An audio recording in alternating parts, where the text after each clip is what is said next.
পুরনো বটগাছে বাস করত এক কাঠঠোকরা। সে ডিম পারল, ভালোবাসায় ভরা আশায়। দিন কয়েক পর ছানারা বেরিয়ে এলো, ছোট ছোট প্রাণ, নতুন জীবনের আলো। কিন্তু সময় নির্মম, গাছ কাটা হলো হঠাৎ। ছানারা হারিয়ে গেল অজানায়, আর তারা মরেও গেল একে একে। কাঠঠোকরা বুঝল তার সব কিছু শেষ।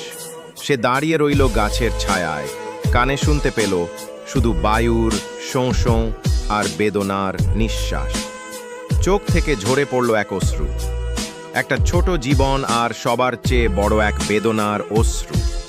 সে জানত আর কেউ তার গান শুনবে না, আর কেউ তাকে খুঁজে পাবে না।